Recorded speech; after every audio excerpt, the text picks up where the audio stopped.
Ilham Center dakwa jentera PAS lemah berkempen berbanding UMNO. Mujahid seru pengundi KKB tolak politik pembangkang. Azalina ingatkan Hadi Awang jangan jadi munafik. Rosmah disaman $346 juta Amerika Syarikat oleh 1MDB. Perdana Menteri sedia bantu naik gaji penjawat awam Terengganu. MCA tolak kerjasama dengan gerakan. Nik Nazmi selar tindakan Taqiyuddin amal politik murahan. Bismillahirrahmanirrahim. Assalamualaikum dan salam Malaysia Madani. Bersama saya Mirakilah dalam Netstep 7 terhangat, 7 berita politik Malaysia paling trending. Jangan lupa untuk subscribe YouTube Netstep TV dan follow Facebook Netstep Malaysia.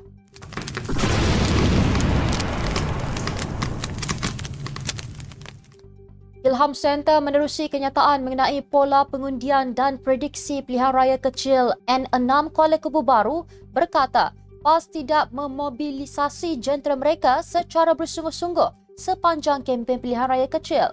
Menurut Badan Pemikir itu, dalam PRK kali ini, kelibat jentera PAS dari negeri-negeri selain Selangor tidak kelihatan di keseluruhan 16 PDM di dalam kawasan DUN berkenaan. Penyertaan PAS Selangor juga tidak agresif menyumbang kepada suasana sebegini rupa.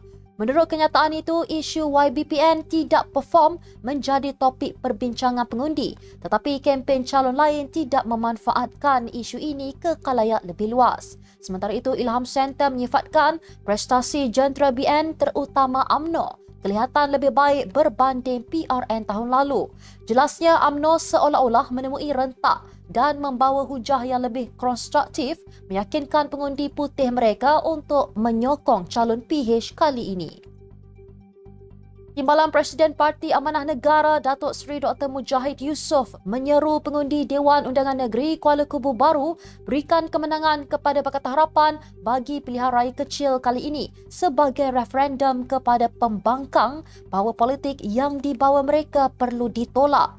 Beliau berkata tindakan ini penting bagi menunjukkan politik berasaskan fitnah dan memecah belahkan rakyat tidak boleh diterima. Menurutnya, sentimen kerajaan negeri boleh berubah sekiranya pembangkang menang PRK kali ini jelas tidak benar dan sekadar ingin mewujudkan sentimen ketidakstabilan. Beliau berkata demikian ketika menyampaikan ceramah mega perpaduan Grand Finale di Stadium Mini Kuala Kubu Baru malam Khamis.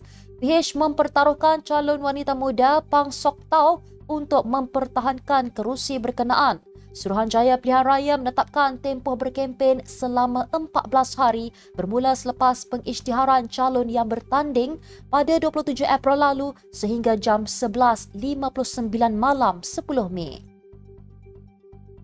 Salah seorang pemimpin UMNO mengingatkan Presiden PAS Hadi Awang supaya tidak menjadi ahli politik munafik dengan memburukkan DAP di sebalik sejarah persahabatan mereka sebelum ini. Ketua Penerangan UMNO Azalina Othman Said mempersoalkan pendirian ahli parlimen Marang itu yang berbeza ketika ini apabila mendakwa bekas rakannya dalam Barisan Alternatif BA dan Pakatan Rakyat PR sebagai ekstrim. Azalina turut menggesa Hadi supaya tidak menggunakan isu bangsa, agama dan institusi diraja 3R atau menakut-nakutkan orang ramai dalam berpolitik.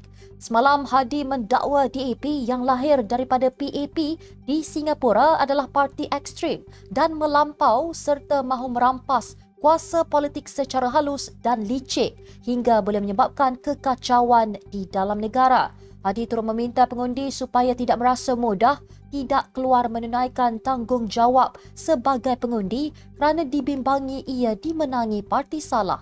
Sebagai rekod, DAP dan PAS pernah bekerjasama di bawah Barisan Alternatif dan PR namun kedua-duanya memutuskan hubungan pada 2015. 1MDB dan 10 pihak lagi menfailkan saman sivil berjumlah $346 juta Amerika Syarikat terhadap Rosmah Mansor dan seorang lagi individu berkaitan dakwaan menerima barang kemas dan barangan mewah lain yang dibeli menggunakan wang yang diselewengkan daripada syarikat itu. 1MDB dan 10 pihak tersebut menfailkan writ saman di Mahkamah Tinggi Kuala Lumpur semalam dengan menamakan Rosmah sebagai defendant pertama dan Shabnam Naraindas Daswani sebagai defendant kedua. Menurut salinan writ saman itu, plaintiff mendakwa Rosmah menerima ribuan barang kemas, jam dan beg tangan yang dibeli oleh Shabnam dengan menggunakan wang yang didakwa diselewengkan daripada 1MDB dan plaintiff yang lain. Selain 1MDB, 4 lagi plaintiff adalah subsidiary syarikat itu, iaitu 1MDB Energy Holdings Limited, 1MDB Energy Limited, 1MDB Energy Langat Limited dan Global Diversified Investment Company Limited. Plaintiff yang lain adalah bekas subsidiari 1MDB, SRC International Sdn Bhd dan 5 syarikat yang dalam proses pembubaran, iaitu Affinity Equity International Partners Limited, Alson Chance Holdings Limited, BlackRock Asia Real Estate Partners Limited dan Brightstone Jewellery Limited. Selain menuntut arahan agar Rosmah membayar lebih $346 juta Amerika Syarikat kepada mereka, plaintiff turut memohon mahkamah antaranya agar mengarahkan defendant untuk membayar ganti rugi atau pampasan berekuiti yang ditetapkan mahkamah, ganti rugi keterlaluan dan atau ganti rugi teladan serta relief lain yang dirasakan sesuai oleh mahkamah. Perdana Menteri Datuk Seri Anwar Ibrahim memberitahu Kerajaan Persekutuan akan membantu Kerajaan Terengganu melaksanakan kenaikan gaji bagi penjawat awam negeri. Katanya Kerajaan Persekutuan akan membantu supaya tiada pegawai kerajaan yang ketinggalan termasuk di negeri-negeri pembangkang. Menurut Datuk Seri Anwar, keputusan menaikkan gaji penjawat awam mulai Disember ini adalah muktamad. Beliau yakin cadangan itu akan diluluskan Parlimen memandangkan blok kerajaan mempunyai majoriti 2/3 di Dewan Rakyat. Terdahulu sempena sambutan Hari Pekerja di Putrajaya, Datuk Seri Anwar yang juga Menteri Kewangan mengumumkan kenaikan lebih 13% melibatkan peruntukan lebih 10 bilion ringgit. Kajian Sistem Saraan Perkhidmatan Awam SSPA yang sedang diperincikan juga akan meningkatkan gaji minimum penjawat awam melebihi RM2,000 sebulan berbanding ketika ini menyaksikan jumlah pendapatan minimum termasuk gaji dan elang tetap.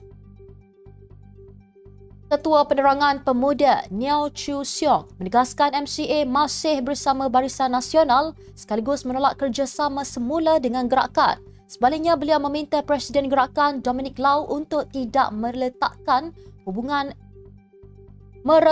hubungan sesama parti komponen BN. Itu kerana gerakan pernah menjadi sebahagian daripada BN dan pasti mereka ingat bagaimana diterima masuk sebagai parti komponen pada 1973. Pada 8 Mei lalu, Lau berkata gerakan sedia menjalinkan kerjasama semula dengan MCA jika sekutu lamanya itu tidak lagi mahu bersama BN. Katanya gerakan terbuka menerima mana-mana parti berhasrat bekerjasama dengan Perikatan Nasional termasuk MCA jika mereka boleh menerima ideologi perjuangan gabungan itu. Kenyataan Lau susulan MCA memberikan amaran kepada pengerusi BN, Datuk Seri Dr. Zahid Hamidi, supaya tidak membuat keputusan sendiri mengenai rakan kerjasama gabungan itu menjelang PRU16.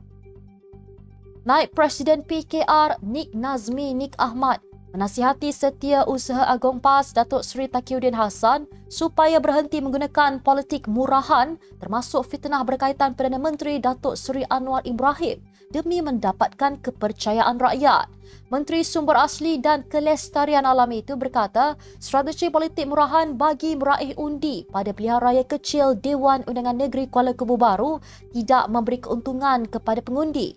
Ketika berkempen, Taqiyuddin membangkitkan isu lama berkaitan fitnah media Itali terhadap Perdana Menteri. Tohmahan beliau berlaku ketika pemimpin utama PAS sedang berunding dan mendekati Datuk Seri Anwar untuk mendapatkan peruntukan.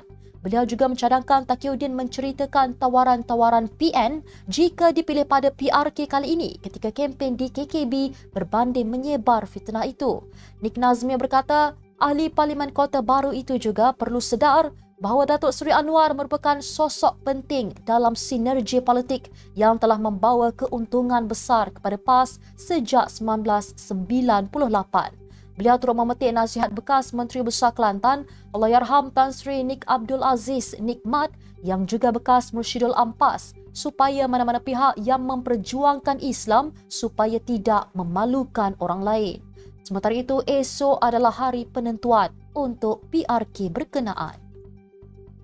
Sekian sahaja 7 terhangat. Jangan lupa bersama saya setiap hari pada waktu yang sama untuk ikuti 7 berita politik Malaysia paling trending hanya di 7 terhangat. Follow Facebook Netstab Malaysia dan subscribe YouTube Netstab TV. Netstab Malaysia menjangkau informasi, mengorak inspirasi. Saya Mirakila, Assalamualaikum dan salam sejahtera.